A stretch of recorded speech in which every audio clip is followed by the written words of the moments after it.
ujongana bangibani umuntu okhomente kwenye ye-previous posts zami apho bengithetha khona malunga ne-testimony ka-Major General Gopal neka-Witness E. Bafethu Mthoko, uCedric Nkabinde. Usekhona umuntu osathi there's always two sides of the story. Kula testimony ka-Witness E esivile ethetha ngoMinister Senzo Mchunu. Bafethu, ndi-aware baninzi abantu abanexhala le-safety ka-Witness E. Witness E ningalibali kuthiwe u-under i-protection program.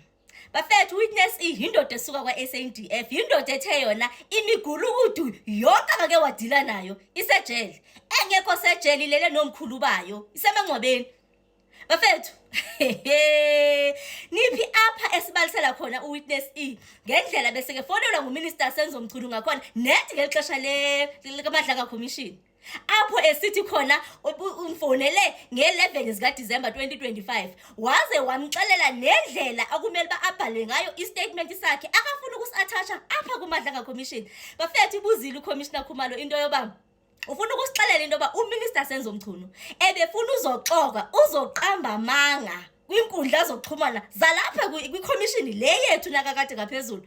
Wathi even i-story efuna uku-implicate bona o-General Khumalo malunga nokufa kukaSindiso Magaqa apho esisho khona like uWitness E kule video lena endiyi-attashe apho kulapho bekethetha khona ngendlela uMinister Senzo Mchunu akam-instructor ngakhona into yoba makathi imoto yathengwa yi-crime intelligence then yathathwa lo moto yayinikezwa abantu lo moto leyo eyaye yalinkwa nokufa kukaSindiso Magaqa including isibhamu instructor ngendlela okumele uba ku-implicatwe i-PKTT ngayo kwakuyona le video lena. Andikho sure noba masithi sicela uMthoko nje because they were once close friends noGeneral Nhlanhla Mkhwanazi. Makajonge emva abantu usukaphi because ndisho into yoba uGeneral Nhlanhla Mkhwanazi wayengeke abe yichomi noMthoko kungasi ukuthi akamjoba because ithi lento show me your friends and I'll tell you who you are. So nje inoba nje yafuna nje into yoba sitho sithi hayi man because xa kwayijonga la testimony yakhe yena uMthoko eyaqala before ezagxothwa pha kwi-ad hoc committee nale after sekebuya hayi man uyayibona yena into yoba usengalunga yena ngendlela ethizeni uCedric Nkabinde. But ke ngoku naku noMcBride ngulofike phofu naye wasixelela into yoba ufuna ukudlalelelo eqembu njengathi liyawina akaliboni nangoku ithi ithimbe lwina ebaleliphi usafuna ukuthethelelana noMinister Senzo Mchunu kumanyela kunje. Hayi bafethu mina ngeke. Bafethu niphi apho elinganisela khona uWitness elinganisela uMinister Senzo Mchunu wembuze into yoba wendoda uyabukela yini embuzo uyayibukela iMadlaka each and every witness xa iqoqa testifier engathi ithetha ngento esondelele kwelacala labo especially KZN ebembuza uMinister Senzo Mchunu yendoda uyabukela yini hayi I think zimlahlile izinyanya zasekhaya uMinister Senzo Mchunu or else zimkwatele because ungcolisa isiduko sabo. Bafethu hayi ngicela nindiyeke mna yabona if I had to choose between iMadlaka Commission ne-ad hoc committee ndibuze into yoba yeyiphi usafuna iqhubeke hayi without a doubt Madlaka Commission mayiqhubeke indlela abeza nayo nge-witnesses zabo uzayithanda. Bafethu ndimthandile uWitness E so ehlisana amaxhala andisho into yoba angeke bazama ukumbulala uWitness E as they did ngoWitness D but we should take it into account into yoba uWitness E yena no under i-protection. I wonder uba ungaba nyani kwakenzekile into yoba avume beke safe nama sithi uba kwakenzekile uba ayodibana ke namagqwetha lawo because uthi ebefuna adibana namagqwetha but uthe xa kejonga le phone okuthiwa yegqwetha likaMinister Senzo Mchunu uBhanzi xa keyijonga wafikela into yoba ibhalwe ubani July ifone yakhona so I'm not really sure into yoba was it the legitimate lawyer bekezadibana nayo okanye bisithini into yakhona but uMinister Senzo Mchunu uke wafuna into yoba uWitness iyayothi hayi madoda uWitness udlalile ngoMinister Senzo Mchunu. Andimthandile indlela kamlinganisela ngayo madoda hayibo. On the same date on Wednesday 10th December 2025 at about 15:57 I saw on my phone that I had two missed calls from cell phone number of the minister and one missed call of a number that I didn't know at the time. At about 15:58 I received a WhatsApp call from Minister Mchunu's cell phone number and the person on the other end indicated that he was Minister Mchunu and he was going to call me with another number and I should answer the call when it came through. At 15:58 on the same day I received a WhatsApp call from the very same number that I didn't know whose number it was at the time. This number reflected on my WhatsApp as saved as Lindo Mtembu. And even on my Truecaller, it was registered as Lindo Mtembu. When I answered the call, I realized that the person on the other end of the line was Minister Senzo Mchunu, who asked me if I had started drafting the statement, and that if I had finished drafting the statement, I should send it to his lawyer, who I understood to be called Barnes. He said, I must send it to Barnes. I'm not sure about the correct spelling.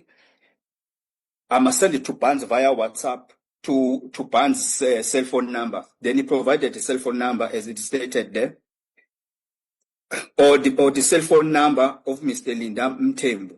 I then checked the cell phone number, that one of Mr. Barnes, and then in my Truecaller app it showed that it was registered under Sandile July.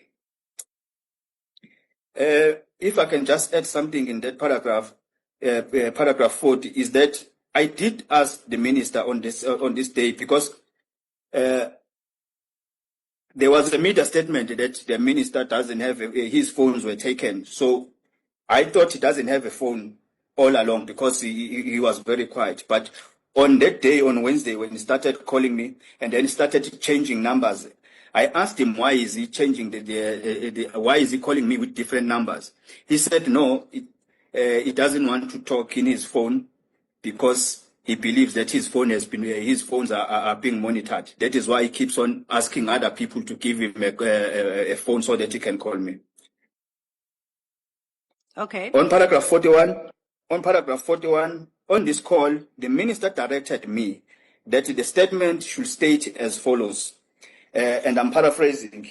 He said paragraph 1 should read as follows. During 2017, Crime Intelligence bought unlicensed firearms and stolen cars through the Secret Service account, and these guns and cars were handed over to the hitman Jabulani Mdunge, also an informer, and Sibusiso Mengwa, who were eventually hired to kill the ANC Youth League member, Mr. Sindiso Magaga.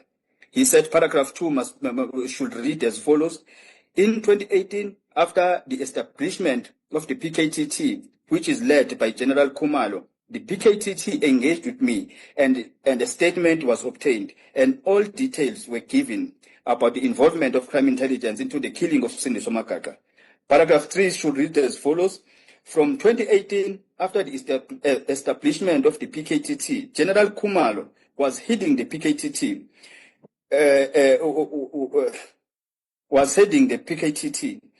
As from 2022, General Khumalo was appointed the head of Crime Intelligence. To date, General Khumalo has never done anything about the information that I have given pertaining the involvement of Crime Intelligence members, even though he is the head of Crime Intelligence. Paragraph 4 should read as follows. Sometimes this year, 2025, Minister Mchunu and I spoke about my promotion issue, and that the minister promised that he will escalate the matter with the SAPS. In that paragraph, 2025 was not true, because the engagement with my grievances, they start from the 7th, and they start from the 7th up to the 9th, in 2024 December. So the conversation did not start in 2025, but he said, I must put it this way. Paragraph 5 should read as follows. In August 2025, the investigating officer in the case of Sindiso Magaga informed me that the case is sub judice, and therefore I cannot make a statement or testify anywhere else without him being informed. Paragraph 6 should read as follows. In November 2025, the Madlanga Commission investigators consulted with me, but the commission is not calling me to testify. Witness, before you proceed, did you prepare a statement in the terms that you refer to at paragraph 41? No, Chair, I did not prepare any statement, and I had no any intention to prepare any statement. But I did not tell the minister that I'm not going to prepare the statement. I just said, okay, I'll prepare a statement, but I knew I was not going to prepare any statement, and I've never prepared any statement. Okay, thank you. Just a moment. Witness E, if you had prepared a statement along the lines of paragraph 41, in other words, 41.1 to 41.6, would you not be lying to the Commission if you presented a statement that reads along the lines of those paragraphs?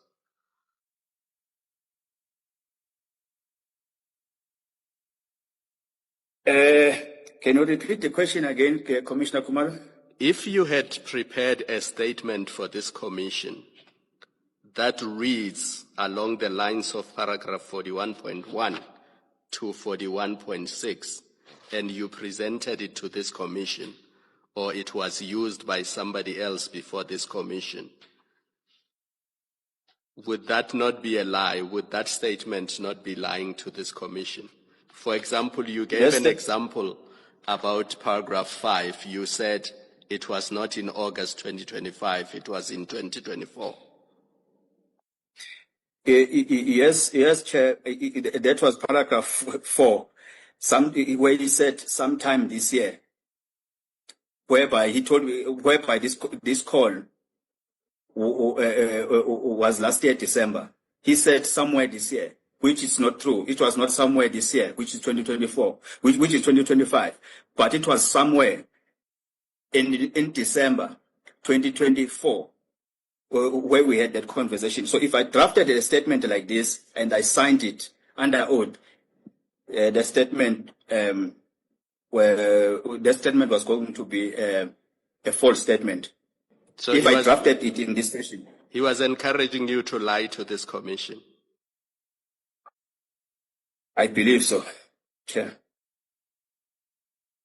If I may follow up on those questions, Witness E, was it your belief that the minister, if he indeed so suggested, knew that what he wanted you to testify to, in the terms as set out in paragraph 41, constituted falsity? Are you convinced that he was aware that those statements would be false? He was aware, Chair. He was aware, Chair, because the emails, they speak for themselves in the annex charts. That on the 9th, I did send emails to Nkabinde. I did, and the minister and Nkabinde did receive those emails, and the conversation started in December, not in 2025. So it was going to be a false statement. Okay, thank you.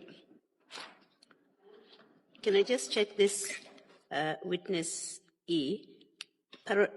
Paragraph 41.2, is that accurate, what you were supposed to write? Does that reflect what happened? In 2018, after the establishment of the PKTT, which is led by General Khumalo, the PKTT engaged with me and a statement was obtained and all details were given about the involvement of crime intelligence into the political killing, into the killing of Sindiso Magaga. Yes. It won't be correct, Chair. It won't be. Yes, carry on. It was not going to be correct because no one can produce a single statement that I made to the PKTT in 2018. The statement was made in January 2019, but the engagement started in 2018. But still, even that engagement was not a direct engagement. I engaged with General Chiga, who was the head of crime intelligence in KZN. He's the one who engaged General Khumalo, who was a brigadier at the time. So I did not have a one-on-one conversation with the PKTT in 2018, but my engagement with the PKTT was via General Chiga. Then in January 2019, it's where a statement was obtained. That statement is the one that will be used in court in the case of Sindiso Magaga. So even that first paragraph, we were going to have issues with it. Yes, and you told the minister that it was only in 2019. The minister knows everything. I told him everything. But this is how he wanted me to draft a statement that is needed. In fact, he wanted to send his lawyers to me so that I can engage with his lawyers, then they can take statements, because